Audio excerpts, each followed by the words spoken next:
Equilibrium est pour moi en 2024 le projet le plus rentable économiquement parlant. Je vais pas te faire poireauter plus longtemps, je vais te montrer les chiffres directement.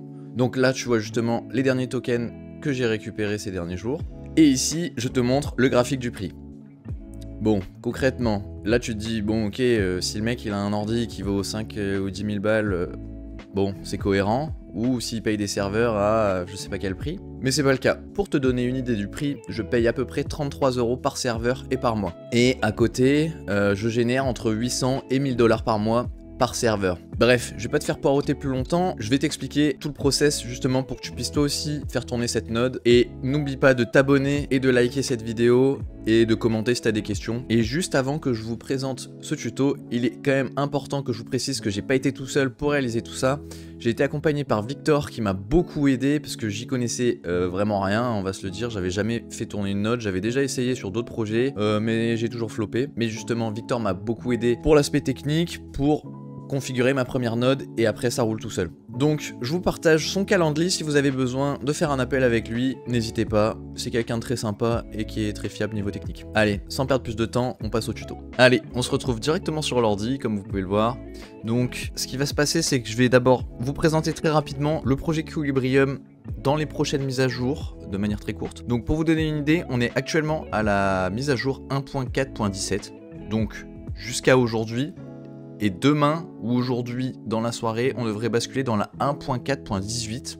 Donc voilà, au cours des prochaines heures, ça va changer. Ce qu'implique ce changement, c'est la modification de comment sont attribués les rewards. C'est-à-dire, jusqu'à maintenant, les rewards étaient attribués au temps que ta node tournait. C'est-à-dire que qu'importe la puissance de ta node, tu étais récompensé selon le temps d'activation de ta node. Donc tout le monde avait les mêmes récompenses. Et à la 1.4.18, ça va être du Proof of Work dynamique. Et ça implique du coup des récompenses en fonction de ta puissance. Ce qu'il faut également avoir en tête, c'est que vous allez pouvoir voir vos rewards qui vont augmenter, mais c'est pas actualisé tous les jours ou toutes les heures. Sur le site, vous verrez qu'il y a une date. Ici par exemple, ça date du 12 mai, c'est la date américaine. Là, ça fait 12 jours que ça n'a pas été actualisé. Donc vous pouvez voir une de mes nodes qui a eu ce rendement là sur la vingtaine de jours, comme je vous expliquais un petit peu plus tôt. Donc ce qu'il faut avoir également en tête, c'est que les rewards là que vous allez accumuler maintenant, pour toutes les prochaines semaines, vous n'allez pas pouvoir les claim tout de suite. C'est que là, elles vont s'accumuler jusqu'à la sortie de la mise à jour 2.0 qui va avoir lieu dans quelques semaines. C'est-à-dire qu'il faut faire attention à votre cash flow, c'est-à-dire jusqu'à maintenant, certaines personnes payaient beaucoup de serveurs et vendaient une partie de leurs tokens pour financer leurs serveurs. Là, vous ne pourrez pas le faire, c'est-à-dire qu'il faut avoir en tête, voilà, si vous prenez 10 serveurs à 30 €, vous allez devoir payer les 300 € par mois et vous n'aurez pas de cash flow pour injecter. C'est-à-dire il faut prévoir ces 300 € par mois. Ça sera une sortie.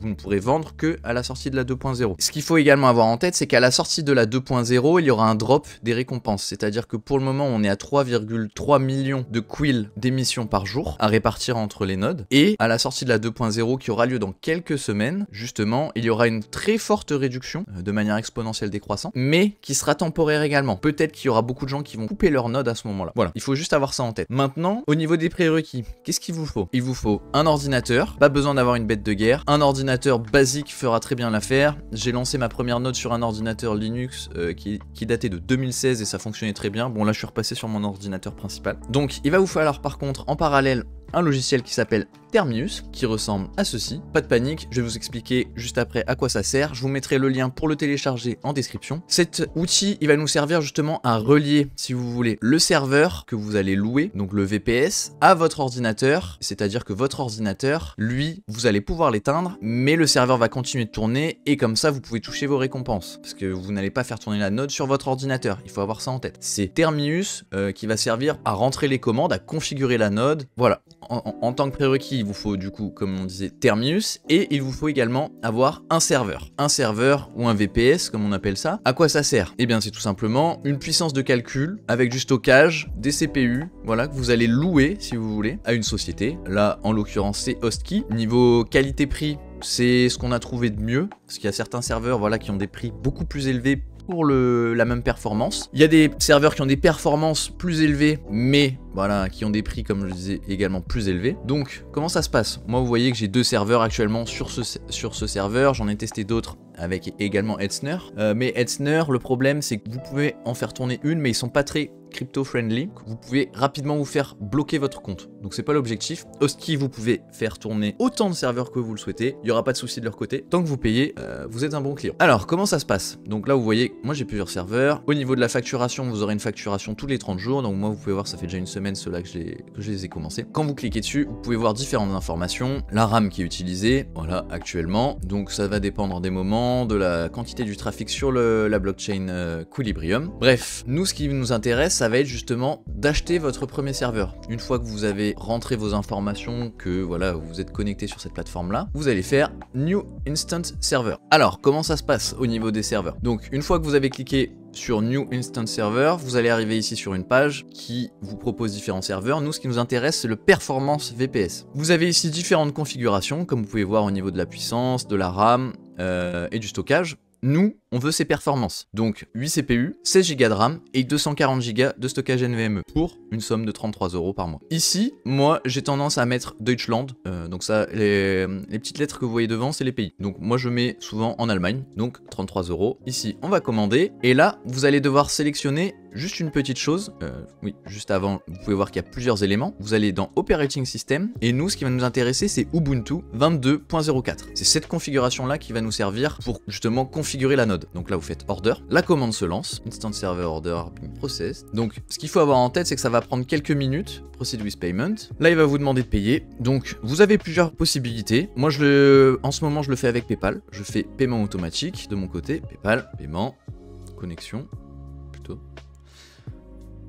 Vous allez payer de manière mensuelle, donc vos serveurs, vous aurez pu à vous soucier du paiement. Donc, parce qu'ici, vous avez plusieurs possibilités. Moi, je le fais par paiement automatique, parce que sinon, vous devez payer au début du mois, sinon votre serveur peut se couper, si vous ne payez pas de manière mensuelle. C'est l'option la plus pratique, mais sinon, dans les paramètres du compte, vous pouvez également configurer les paiements automatiques par les autres moyens. Vous avez juste ici à stocker, justement, du crédit. Moi, vu que j'ai mis un paiement automatique par PayPal, j'ai pas besoin. Donc voilà, vous pouvez voir que ici, hop, si on retourne sur nos serveurs, il va falloir actualiser.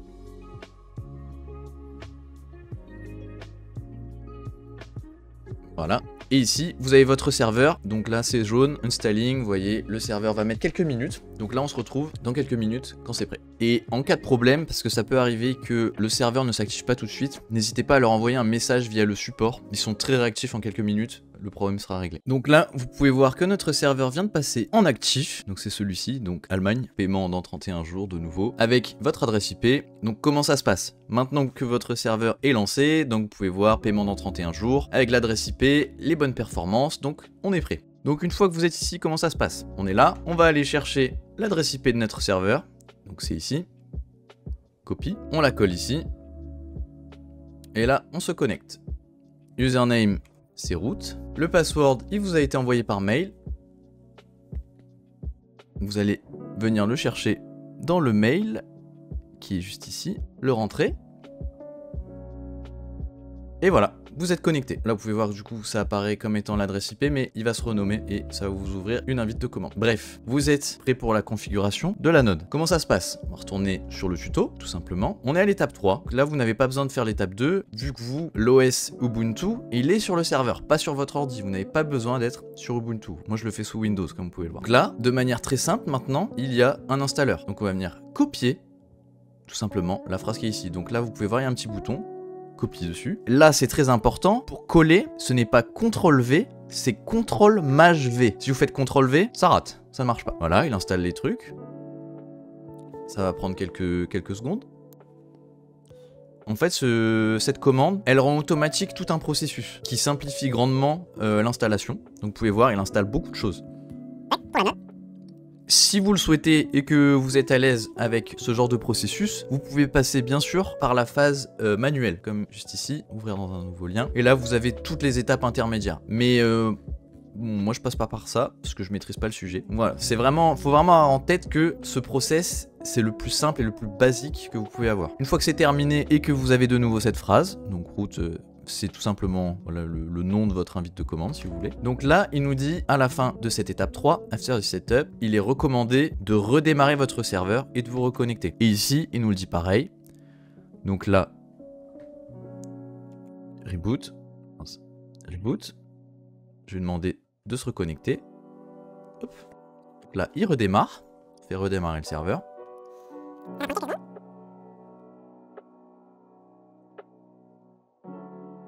Bah super. Il va réessayer une deuxième fois.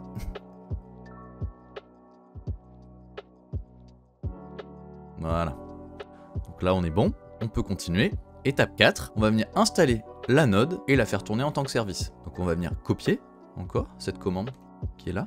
Donc pareil, CTRL Maj V. Entrée. Donc là, le processus, pareil, va installer d'autres choses. Donc il va venir créer des dossiers. Voilà, vous voyez que ça écrit. Pendant ce temps-là, vous attendez, ça prend vraiment quelques secondes. Ceux qui savent pas, GitHub, c'est un peu la bible des développeurs. Ils partagent tous leurs projets là-dessus, donc c'est pour ça qu'il y a plein de bibliothèques ou librairies. Bon, les puristes m'en voudront peut-être, c'est pas les bons termes, mais je suis pas du tout développeur. Voilà, je fais que vous partager le processus. Ah, il est en train d'installer tout ça.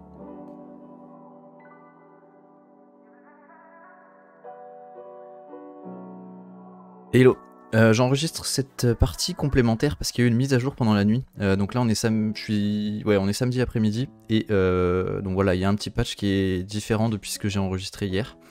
Donc cette partie va être complémentaire, donc je mettrai un commentaire visible dans la vidéo. Ce qui change, c'est quasiment rien au niveau de la partie 4, donc vous allez rentrer cette commande comme je vous ai expliqué juste avant dans le reste de la vidéo. Et à un moment, vous allez avoir un message d'erreur en boucle, vous voyez, comme j'ai ici. Donc exit code, blablabla. Donc là, quand vous avez ça, une fois que vous voyez ce message arriver plusieurs fois, vous faites CTRL-C. Donc ça va stopper le processus en cours. Et vous allez rentrer une commande donc que moi j'ai écrit ici. Je vais vous l'écrire en commentaire, vous pourrez la récupérer. Et comme ça relance le reste. Et une fois que c'est fait, la note va pouvoir tourner et vous pourrez continuer le reste des étapes. Et récupérer vos private keys par la suite. Donc je vous laisse suivre le reste de la vidéo. Maintenant que c'est fait, on va avoir besoin d'attendre entre 15 et 30 minutes que la node se lance. Une fois que la node se sera lancée et qu'elle aura fait ses premières connexions, on va pouvoir aller chercher des fichiers qui vont nous servir à récupérer nos private keys, c'est-à-dire voilà, tout ce qui va vous servir à récupérer votre crypto ou à déplacer votre node, à la modifier. Voilà, ça va être toutes ces choses-là, donc des fichiers qui sont très importants. Donc quand c'est comme ça, on va laisser tourner. Donc là, moi, vous voyez, il est 11h30. Je vais laisser tourner jusqu'à midi pour être tranquille. Donc là, vous pouvez voir, voilà, loading et end starting. Donc il lance la node. Donc là, on va juste attendre. Donc je vais couper l'enregistrement et je vais revenir dans une demi-heure. Voilà, ça fait maintenant 30 minutes que la node tourne. Donc maintenant, on va pouvoir récupérer nos private keys. Pour ce faire, on retourne sur Terminus. Moi, je viens déjà de le faire, mais voilà, pour stopper tout ce qui s'affiche, vous allez faire CTRL-C. Voilà, et ça va vous afficher. Vous allez voir que vous pouvez de nouveau rentrer des commandes. Donc maintenant qu'on est à l'étape 5, on va voir si tout est bon en rentrant la commande qui est juste ici, donc copie. CTRL Maj V, là par contre n'oubliez pas le Maj, hein, sinon ça ne marche pas. Et là il me retourne 1252, on va aller voir, la réponse doit être 1252, donc tout est bon. Juste une petite pause dans le reste, en gros ce que je vais vous dire juste après. Vous n'êtes pas obligé de respecter ces contraintes. Comme vous pouvez le voir, moi j'ai 6 ici au lieu de 1252 et ça pose pas de problème pour la suite. Si le nombre pour vous est en dessous, il faut que vous laissiez encore tourner quelques minutes. Donc il n'y a rien d'inquiétant si vous n'avez pas 1252, ça veut dire que ce fichier n'est pas prêt. Maintenant, pour améliorer la synchronisation qui peut prendre jusqu'à 9 jours, donc synchroniser si vous voulez l'équivalent du bloc si on veut, là où on est. Comme vous pouvez voir juste avant, voilà, on était à 33, 34, 36, 37, 38, 40, bref, etc. Sur 455 000, etc. Et ça augmente au fur et à mesure du temps. Donc ça peut prendre quand même assez longtemps, entre quelques heures et jusqu'à 9 jours, selon la chance que vous avez, le trafic sur la blockchain. Pour faciliter tout ça, on va venir copier cette phrase qui est là, à rentrer, CTRL Maj V toujours. Là, il va aller chercher en fait une bibliothèque, si vous voulez, qui est plus proche. Donc, bibliothèque, je sais pas si c'est le terme, mais il va aller chercher les informations nécessaires à rendre la synchronisation beaucoup plus proche et à ce que vous récupériez vos rewards beaucoup plus rapidement que si vous deviez attendre justement les 9 jours de synchronisation. Donc vraiment, tout est fait pour que vous ne perdiez pas de temps et que vous ayez du rendement le plus vite possible. Donc voilà, vous pouvez voir que ça télécharge tranquillement.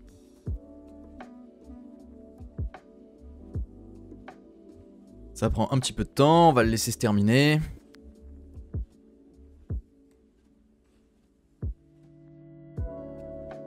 Voilà, il a terminé. Maintenant, il est en train d'extraire et d'installer tout ça. Redémarre la node. Ça va prendre du coup quelques minutes, là, le temps de redémarrer tout ça.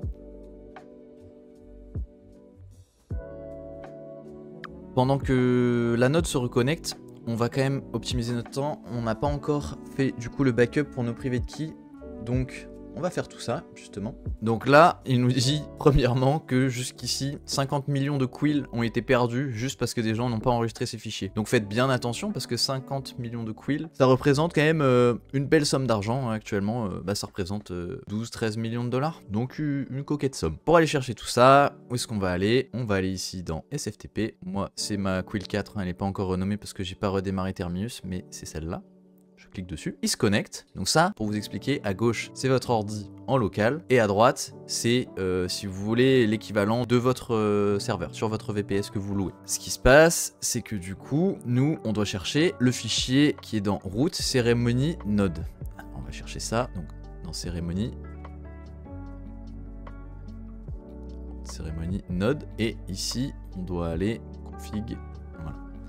Ici, c'est config et key que vous allez venir copier. Donc là, vous allez chercher l'endroit où vous voulez copier tout ça. Donc moi, je vais mettre dans Node. Ici, je vais venir créer un nouveau dossier. Je vais l'appeler quill 4. Et ici, je viens glisser ces fichiers dedans. Donc key et config. Ça va permettre, dans le cas où vous perdez les accès à vos serveurs, de retrouver tout ça. Donc je l'ai fait pour tous mes serveurs. On retourne ici. Et là, vous pouvez voir que je suis presque synchronisé. Donc 441 000 sur 455, c'est tout à fait correct. Ça va prendre quelques heures. Donc au lieu de prendre quelques jours, ça va prendre quelques heures. Dans quelques heures, ça sera tout bon.